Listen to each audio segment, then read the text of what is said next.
Hello and welcome. Nope, that does not feel right. That's a Duncan thing. What's up, everybody? Longshots, gang. That also feels wrong.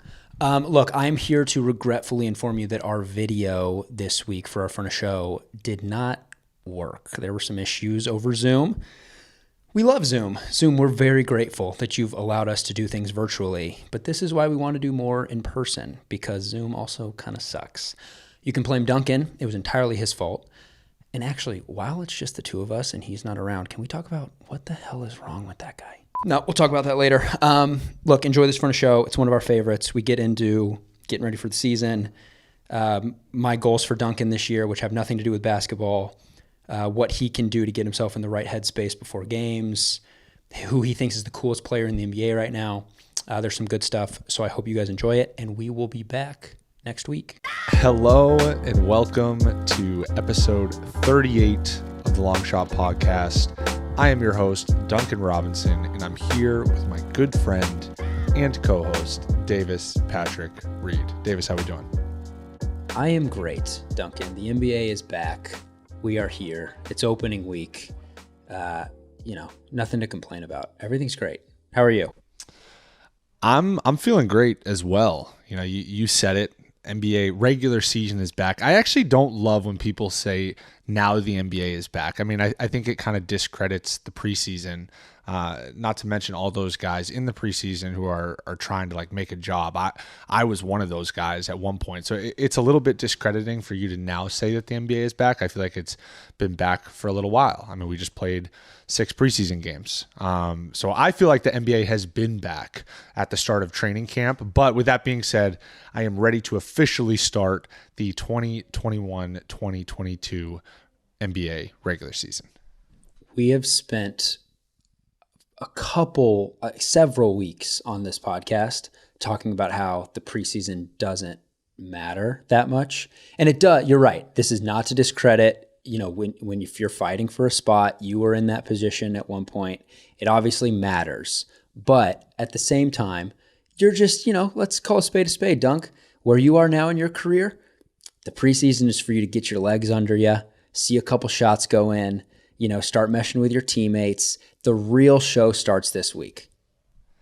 I've actually changed up my tone and my thought a little bit on this. I hear what you're saying, but anytime the ball goes up, I'm ready to go. You're just a competitor.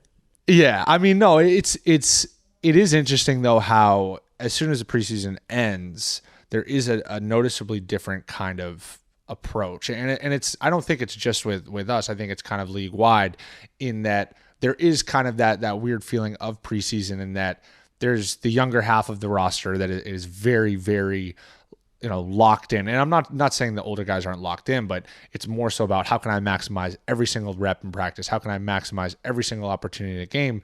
And then there's this weird conflict of then like older guys kind of doing exactly what you said, getting their legs under you. I mean, I think a great example of it is the Lakers, what they go 0-7 in preseason. I don't even think they were trying to win. Yeah, which, if I was a Lakers fan, I would have liked to, maybe seen them get one. You don't have to go 0-7. You could sneak a W in there, maybe one or two of them. But nonetheless, 0-7 is obviously not telling of what they're going to be doing this season. I wouldn't think. Not that I know much, but. Right. No. I totally agree. But I do think this is you said your approach shifts a little bit after preseason. I mean, does it feel like things have ramped up? Like it's go time? Things feel different this week than they did last week? Well, we have this unique stretch because we had our last preseason game on Friday, and then we don't play again until Thursday. So you have these 5 practice days, or 5 days where you can practice. And, then it becomes maximizing, okay, how do we approach these 5 days? What days do we get off? What days are we practicing? And obviously in those days, you have to practice hard as well. You don't get a lot of hard practice days during the season because the emphasis is always on games. So really the only time you kind of have this feeling is around All-Star break and right around now. And a lot of it becomes like, okay, well, we have to like really compete in practice because we don't want to come out flat after, being off for 5 days. So there has been a little bit more of kind of that competitive fire in practice, which is undoubtedly a great thing. Iron sharpens iron in that regard, or at least I'm a firm believer of that. But I think also it's interesting too, because other teams are on different timelines. You have the games that are played on Tuesday. We're recording this on a Tuesday, so we don't know the outcome of those games yet. But obviously, the worlds will all be watching those two great matchups tonight. Yeah. How hard are you guys going in practice? Like, I assume a couple days ago, when you have a couple days before your first game, you can ramp it up a little bit more, and then maybe it dies down as you approach game one. But are you guys really getting after it at this point? Yeah, I mean, it's strategic, right? So we have days that are kind of more like get what you need days where, if you want to get in and get some work in and get some shots up and get a lift in and do that sort of stuff, more of kind of like a personal day, if you will.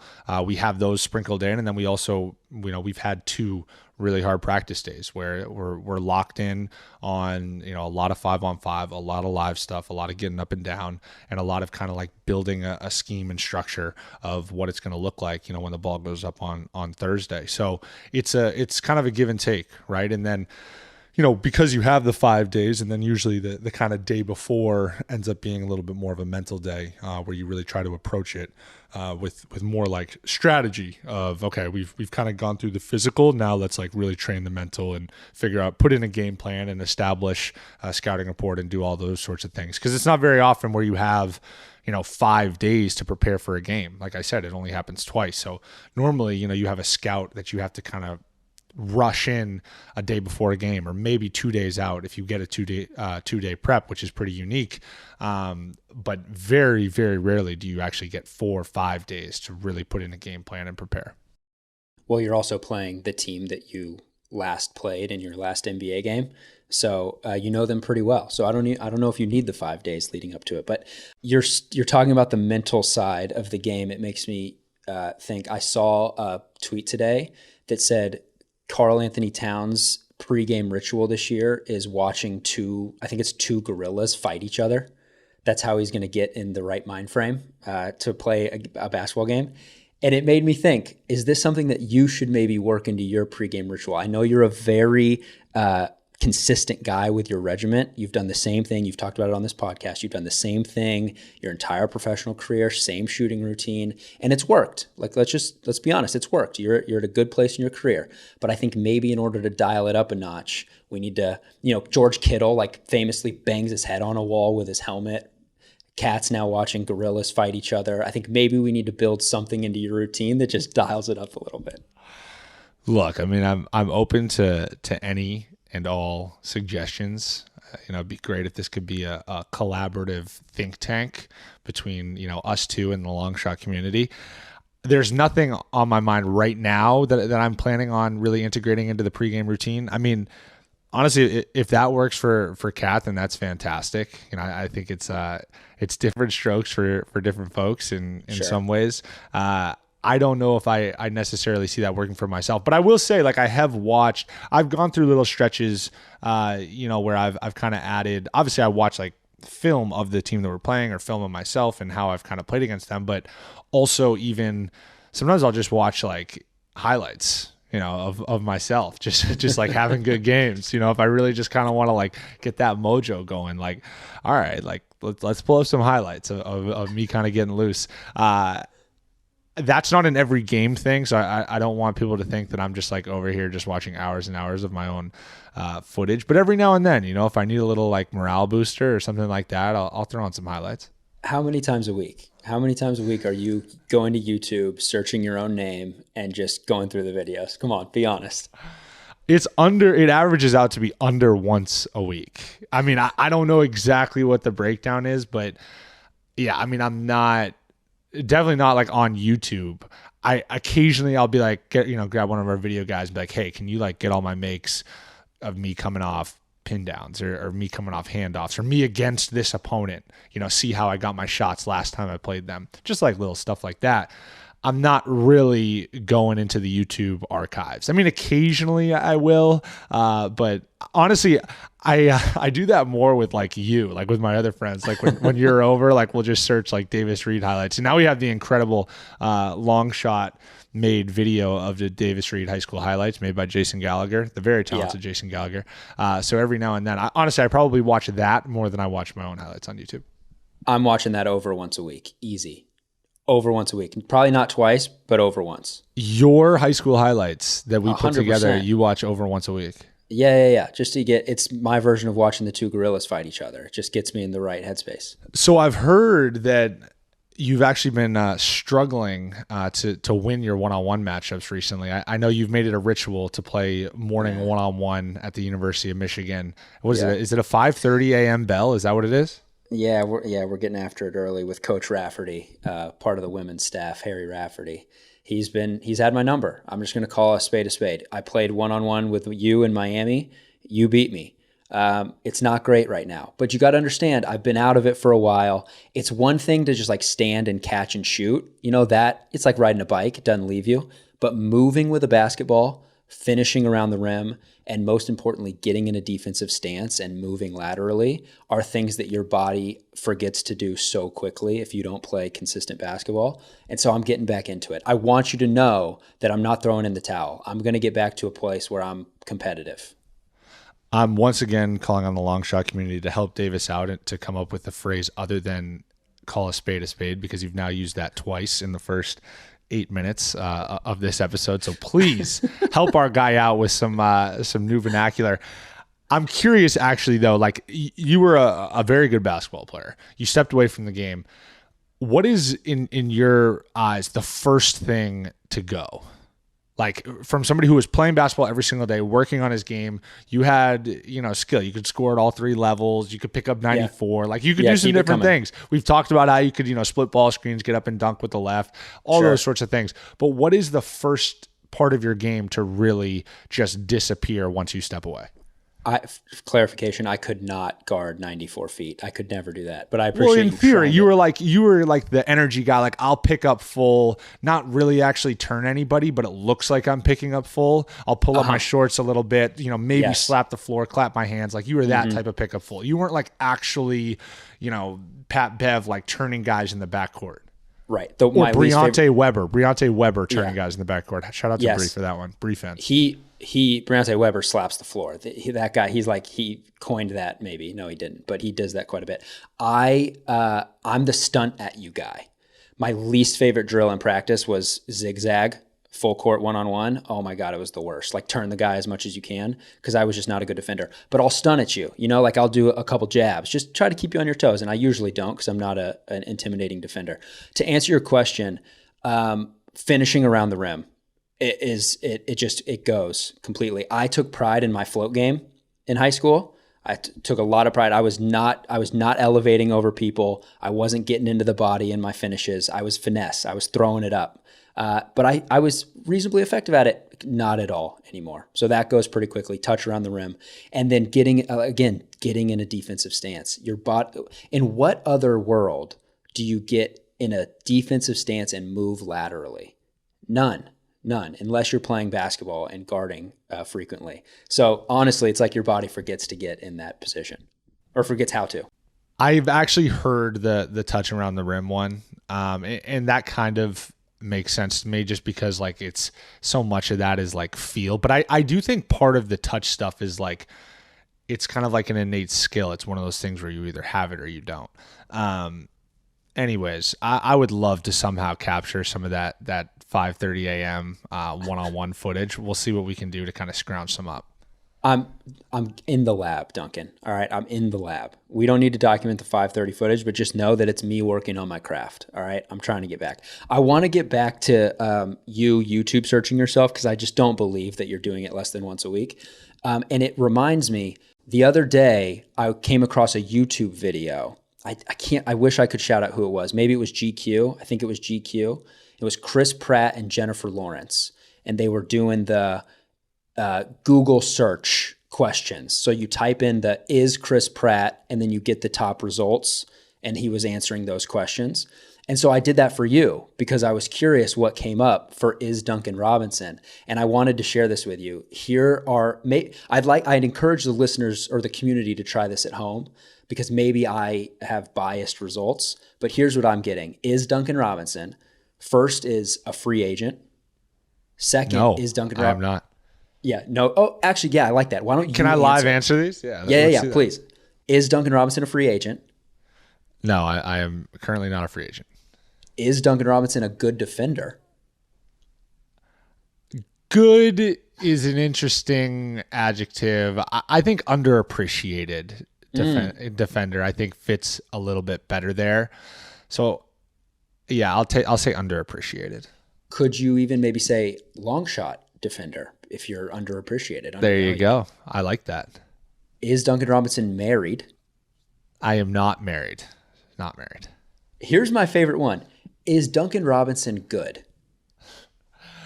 So is that referring to good at basketball, or is that referring to like maybe being a good human being? Or just like, hey, Dunk, you good? Like everything okay over there?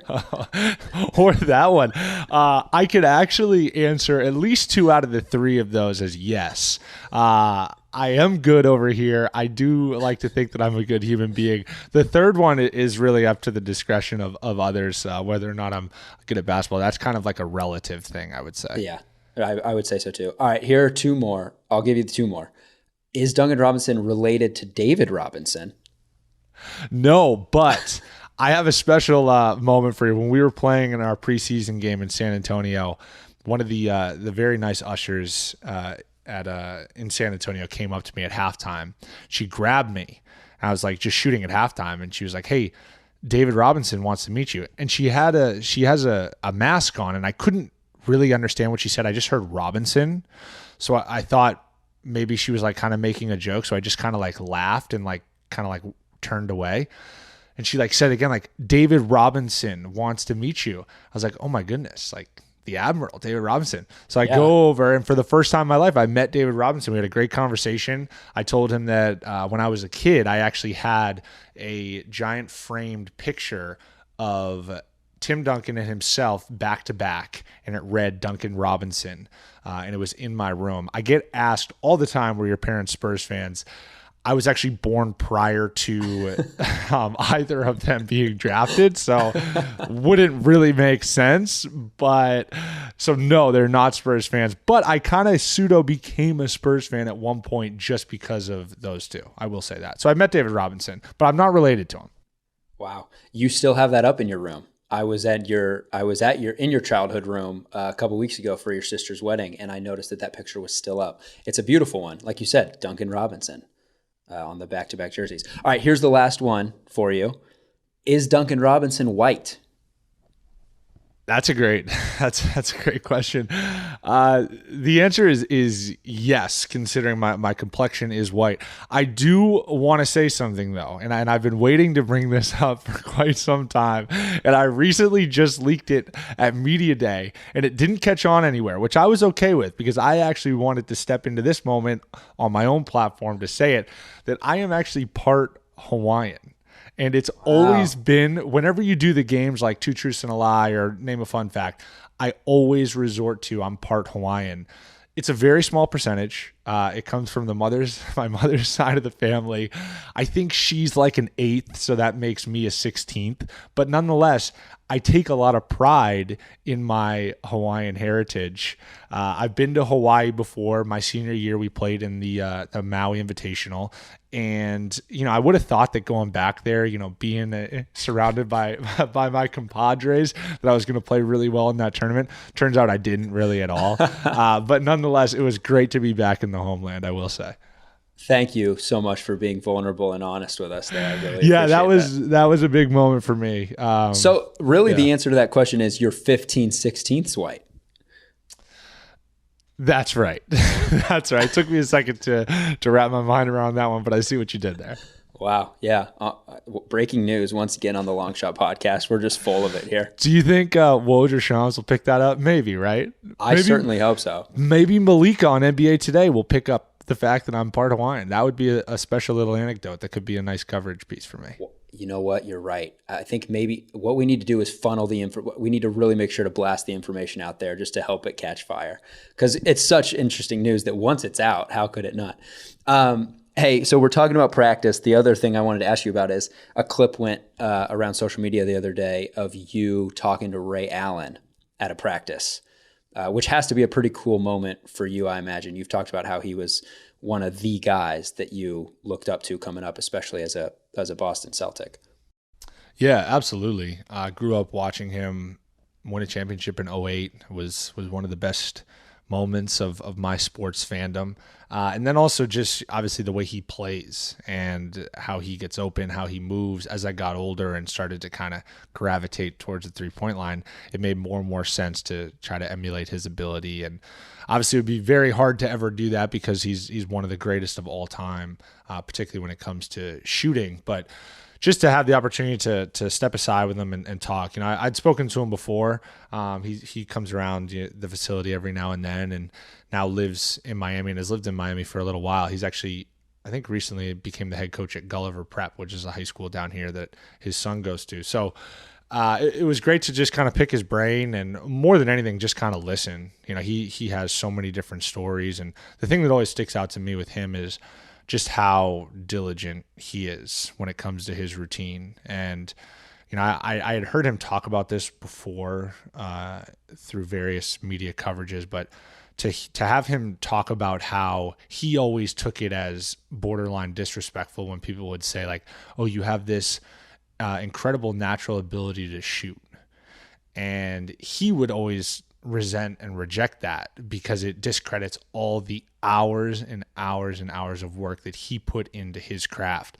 And he said it again. He talked about, to Max Strus and myself about how, the skill that he developed was just exactly that. It was developed. It wasn't something that was just ever there for him, but, something that he worked at over and over again.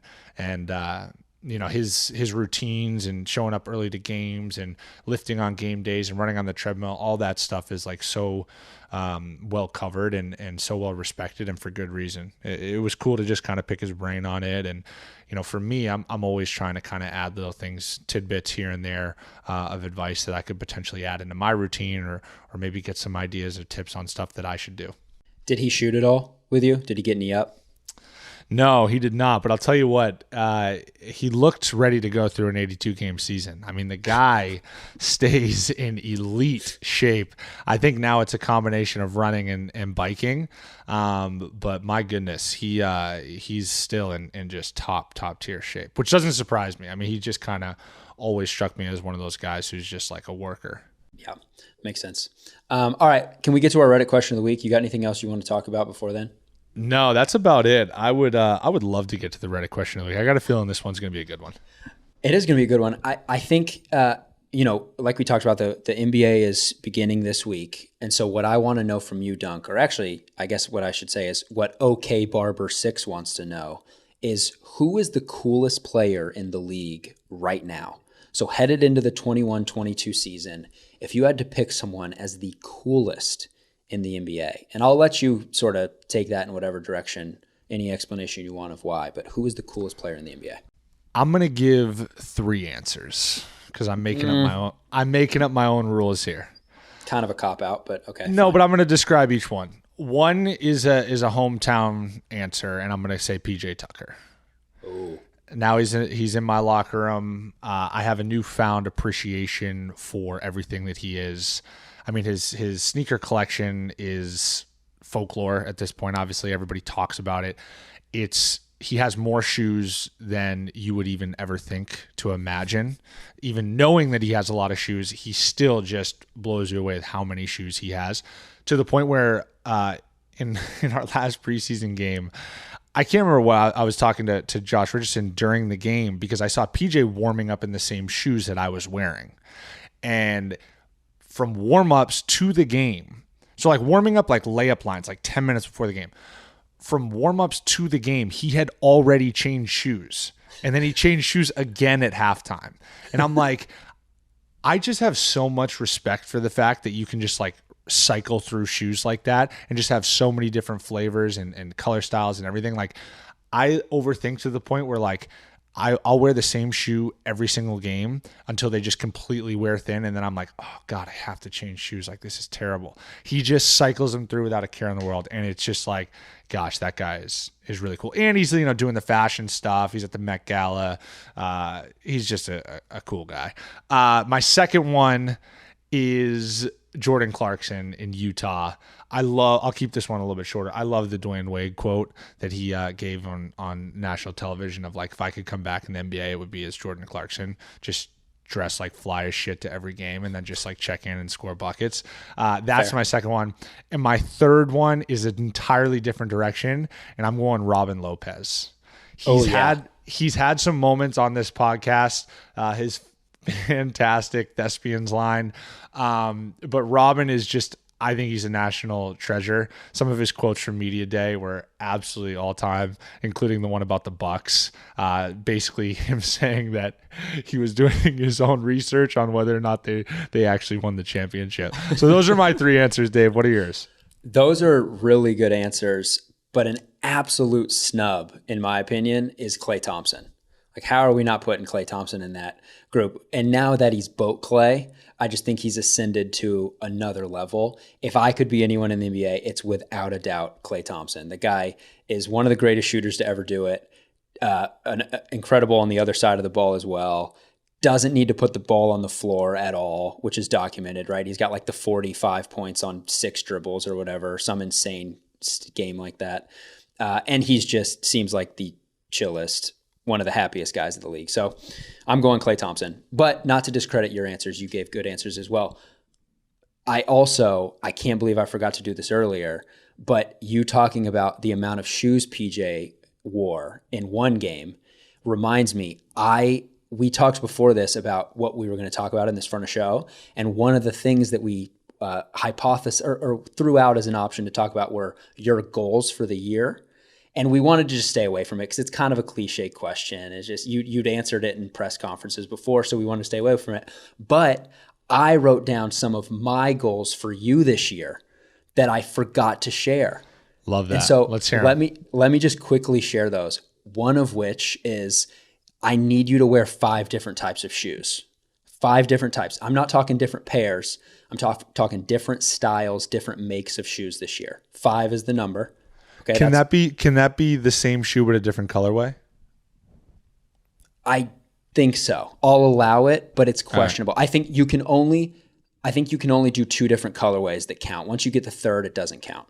I actually have a little something up my sleeve this year from a shoe game perspective. I'm not gonna leak what it is just yet, but I have the creative juices flowing. So just stay tuned for that. All right, good. So hopefully that's a goal you can achieve. That's my first one. Second, you only get 1 cliche answer per interview. So as many interviews as I can find, I'm going to be keeping a running track, but only 1. And this one is a little subjective, I admit.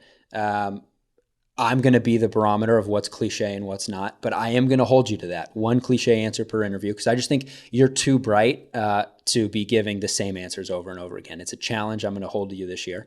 Third is I need you on league fits at least 3 times. I love that challenge. That's a great one. Which I think is attainable. And then finally, I need more than 15 3-point attempts in a game this year. It's your career high. You did it once last year. The year before that, I think you did it 2 or 3 times. 15 attempts. So we got to surpass that number this year. I wouldn't even hate us getting around 20. I love all those. I'm totally here for it. I think that all are within reach. I think the most challenging one will likely be league fits, just because that's not really the lane that I necessarily like to travel in, but I'm always up for a good challenge. So I appreciate you putting forth your goals for me. I'll be sure to print those out and put them up on my wall. Okay, good. Thank you. Yeah, I'm glad I got those off. I forgot that I wrote them down, but the PJ Tucker story reminded me. Let's very quickly get to our Longshot feature. This is a great one. Over the weekend, in case you guys were not all aware, the Chicago Sky won the WNBA Finals. They are now WNBA Finals champions. During the regular season, they were just a 6 seed going into the playoffs. They had a 500 record. They were plus 1,800 odds to win it all. And despite all of that, they took down the Phoenix Mercury and are now, have etched their names in WNBA history. Yeah, I mean, it was absolutely electric. I was dialed in to really a lot of the playoffs, but especially the finals. It was just high-level basketball, high-level entertainment. Shout out to Candace Parker. She pulled the LeBron, went back home, brought a championship to her city. Just incredible stuff. Courtney Vandersloot, I said this on Twitter. My Twitter account is now just a Courtney Vandersloot fan account because she was electric, just throwing no-look passes, iced game 4 with one of those jump stop, ball fake, turnaround, fade game. Just it was really, really fun to watch. Good stuff. Shout out to this guy.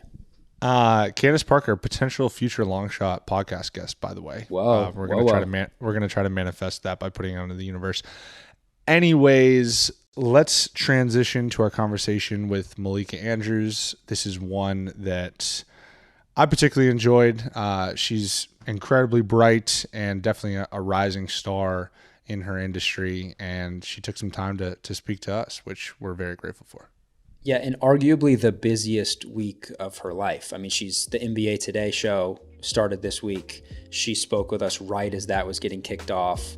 I saw that she spoke at an ESPN Women event the other day. So she had a ton going on, and she still managed to give us some of her time, which we were very grateful for. Very grateful for. I think you guys will enjoy it. And here's Malkia.